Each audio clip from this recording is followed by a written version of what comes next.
మరో breaking news చూస్తున్నాం. Bengaluru rave party కేసులో కీలక ట్విస్ట్ నెలకొంది. ఆ రోజు దొరికిన వారిలో చాలా మందికి పోలీసులు రక్త పరీక్షలు చేయించారు. ఇందులో నటి హేమ రక్త నమూనాలో డ్రగ్స్ ఆనవాళ్లకు లభించాయి.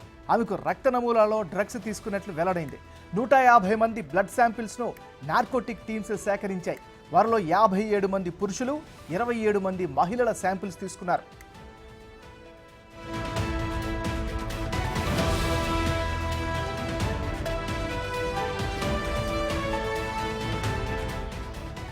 అసలు తాను బెంగళూరు రేవ్ పార్టీలో లేనంటూ హేమ చెబుతూనే ఉంది. తాను హైదరాబాద్లోని ఓ ఫామ్ హౌస్లో చిల్ అవుతున్నానని, కావాలని తనపై దుష్ప్రచారం చేస్తున్నారంటూ ఆరోపణలు చేసింది.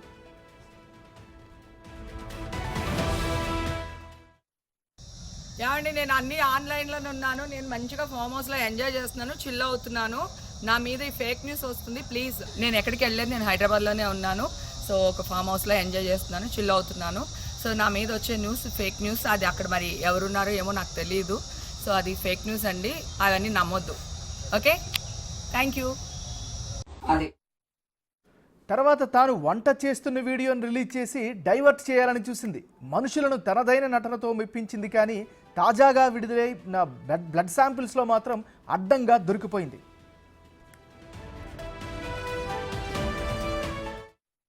ఒక్కొక్కటి పెట్టడం కష్టంగా ఉంది, అందుకని ఇందాక కట్ చేశాను. ఇప్పుడు ప్రాపర్గా చేసి మీకు వీడియో పోస్ట్ చేస్తాను. మనకు ఒక కొత్త గెస్ట్ వచ్చాడు, తను కూడా పెడదాం. ఇది అలా పెట్టలేము, అలాగే తినాలి.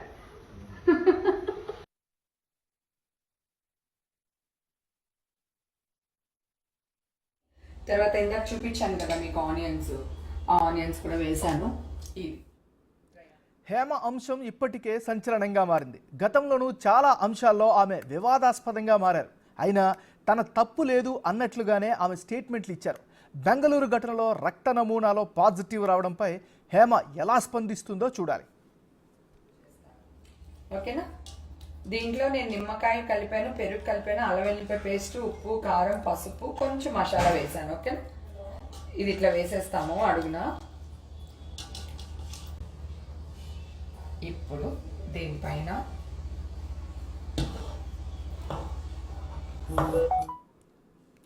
బుల్టన్లో మనం బ్రేకింగ్ న్యూస్ చూస్తున్నాం. బెంగళూరు రేవ్ పార్టీ కేసులో కీలక ట్విస్ట్ జరిగింది. ఆ రోజు దొరికిన వారిలో చాలా మందికి పోలీసులు రక్త పరీక్షలు చేయించారు. ఇందులో నటి హేమ రక్త నమూనాలో డ్రగ్స్ ఆనవాళ్లు లభించాయి. ఇక ఇదే అంశానికి సంబంధించి మరి తాజా సమాచారాన్ని మా రిపోర్టర్ రానా లైవ్లో అందిస్తారు. రానా, చెప్పండి, మీ దగ్గర ఉన్న అప్డేట్స్ ఏంటి, అసలు ఏం జరుగుతుంది?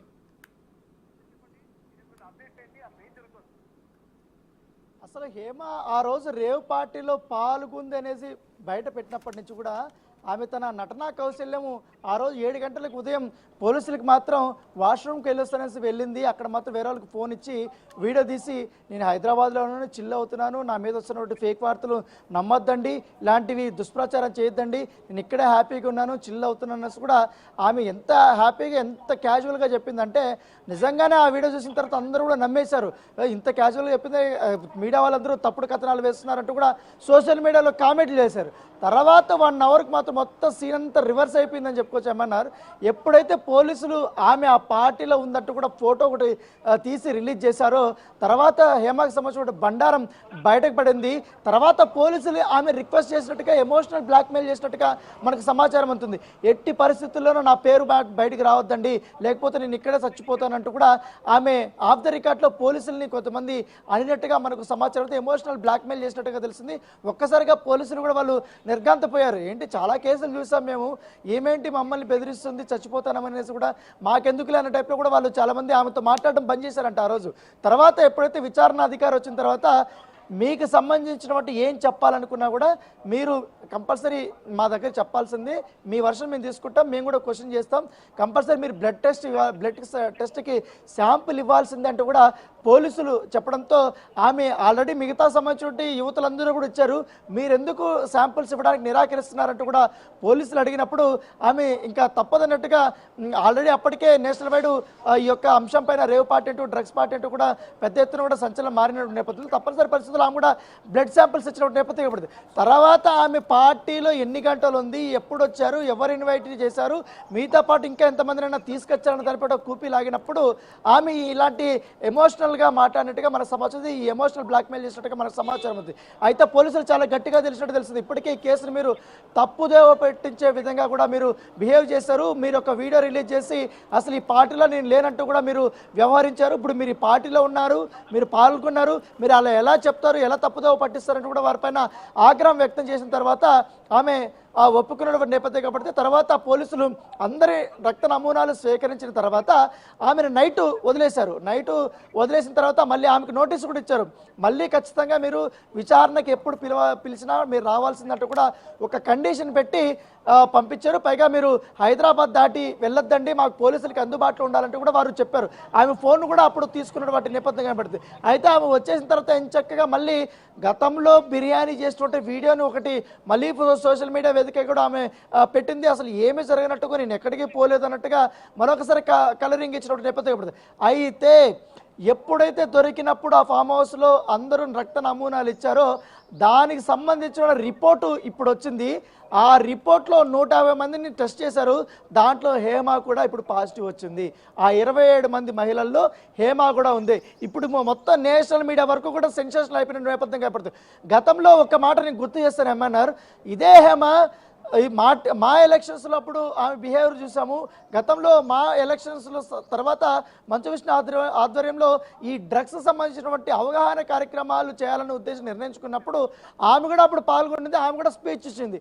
అప్పుడు అసలు ముఖ్యంగా ఈ టాలీవుడ్ పరిశ్రమకు చెందినటువంటి డ్రగ్స్ కేసులు ఎవరైతే పేర్లు వచ్చాయో వాళ్ళ పేర్లు వచ్చినప్పుడు కూడా ఈమె వ్యంగ్యంగా మాట్లాడించేది, ఎందుకంటే మా ఇండస్ట్రీకి ఎట్లాంటి అలవాటు లేవు, మేము ఎవరు అట్లా తీసుకోం, కావాలని మీడియా ఇట్లా చేస్తుంది అనేది చెప్తుంది. ఇప్పుడు అన్ని చెప్పినటువంటి ఇప్పుడు హేమ కూడా ఇప్పుడు రక్త నమూనాల్లో ఈ పాజిటివ్ తేలినటువంటి నేపథ్యం కాబట్టి ఇప్పుడు ఆమె కూడా డ్రగ్స్ తీసుకున్నట్టుగా నిర్ధారణ అయింది. ఇప్పుడు సిసిబి సెంట్రల్ క్రైమ్ బ్యూరో వాళ్ళు ఇప్పుడు ఆమెకు మరొకసారి సమ్మన్లు ఇచ్చే అవకాశం ఉంది. సమ్మన్లు ఇచ్చి ఆమెని పిలిపిస్తారు, పిలిపించిన తర్వాత దీని గురించి అడుగుతారు. ఇప్పుడు ఆమె కన్జ్యూమరా లేకపోతే ఎప్పటి నుంచి తీసుకుంటుంది, ఎప్పటి నుంచి కూడా ఈ డ్రగ్స్ వినియోగంలో ఉంది, కేవలం డ్రగ్స్ అయినా దాంతోపాటు ఇక్కడ ఇంకో కోణం ఉంది ఏమన్నారు, ఎందుకంటే గంటకు ముందు పోలీసులు మరొక కోణాన్ని బయటపెట్టారు. అక్కడ వచ్చినటువంటి యువతులతో అశ్లీలంగా అక్కడ కొన్ని సిచ్యువేషన్స్ కనపడ్డాయి, అసభ్యకరమైనటువంటి రీతిలో కొంతమంది మహిళలు పురుషులు అక్కడ ఉన్నారు, దీని వెనకాల సెక్స్ రాకెట్ ఉందంటూ కూడా కొన్ని ఊహాగానాలు వస్తే దాని వెనకాల కూడా ఇప్పుడు పోలీసులు ఇన్వెస్టిగేషన్ చేస్తున్నారు. అదే వైజాగ్కి చెందినటువంటి ఎవరైతే క్రికెట్ బుక్కి ఉన్నాడో డ్రగ్స్ సరఫరా చేస్తున్నటువంటి వాసు ఉన్నాడు, ఆ రోజు బర్త్డే ఆయనదే అని చెప్పి ఈవెంట్ నిర్వహించారు, ఆయనకు సంబంధించినటువంటి వ్యవహారంలో బయటకు వచ్చింది సెక్స్ అక్కడ పెద్ద ఎత్తున జరిగింది అనేది. ఇప్పుడు దానిపైన కూడా ఇన్వెస్టిగేషన్ జరుగుతుంది. దాంతోపాటు ఇప్పుడు హేమ కూడా ఆ పార్టీలో జరిగింది, అసలు ఆ రోజు ఏం జరిగింది, హేమ అక్కడ పాత్ర ఏంటి, ఎవరు ఇన్వైట్ చేశారన్న దాని కూడా అప్పుడు పూర్తిస్థాయిలో కూపిలాగుతున్నారు. ఆయన నిజమైన బర్త్డేనా రానా రియల్ లైఫ్లోనే కాదు రియల్ లైఫ్లోనే కూడా ఈ సంఘటనలో ఆమె బాగా నటించిందని భావించవచ్చా? మరి ఈ కేసు ఆమె నటించడం వల్ల, ఆమె వేసినటువంటి ట్విస్టుల వల్ల, ఈ డ్రామా వల్ల మొత్తం నేషనల్ వైడ్ పాపులారిటీ వచ్చింది. లేకపోతే ఆమె సైలెంట్గా వచ్చేస్తున్నా కూడా ఇంత కేసుని ఎవరు పెద్దగా పట్టించుకునేవారు కాదు.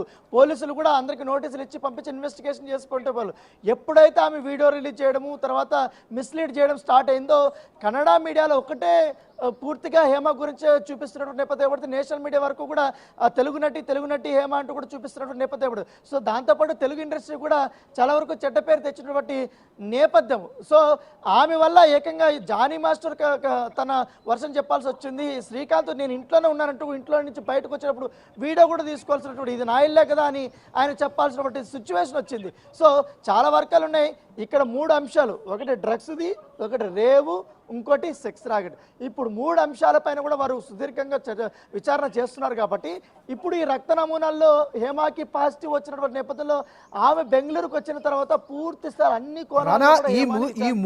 ఈ మూడు అంశాలతో పాటు పోలీసుల్ని కావాలనే తప్పుదోవ పట్టించేలాగా ఆమె చేసిన ప్రవర్తన పట్ల ఎలాంటి చర్యలు ఉండే అవకాశం ఉంది?